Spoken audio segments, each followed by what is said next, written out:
मराठा समाजापाठोपाठ आता ओबीसी समाज सुद्धा सामाजिक आचारसंहितेसाठी पुढे सरसावल्याचं दिसून येत आहे।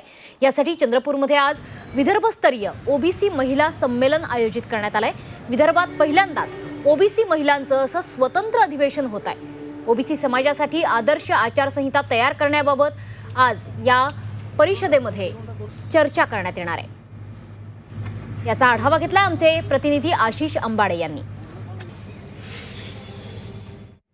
आजचा दिवस राज्यातल्या ओबीसी समाजासाठी ऐतिहासिक आणि महत्त्वाचा ठरणार आहे।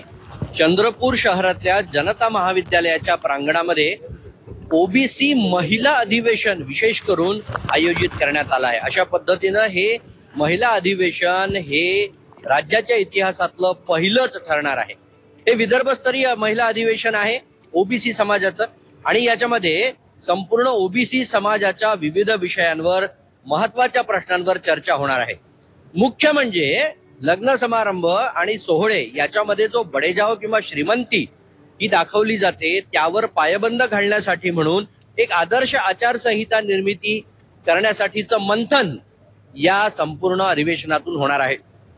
यासोबतच हुंडाबळीचे जे काही प्रकरण आहेत ते सरळ सरसकट फास्ट ट्रॅक कोर्टमध्ये चालवा, जलदगती न्यायालयात चालवा अशा पद्धतीचा ठराव देखील या अधिवेशनाच्या माध्यमातून करण्यात येणार आहे। याशिवाय ओबीसी समाजातलं नेतृत्व विकसित करण्यासोबतच महिला पुरुष समानता आणि इतर अनेक प्रश्न या अधिवेशनामध्ये चर्चिले जाणार आहेत।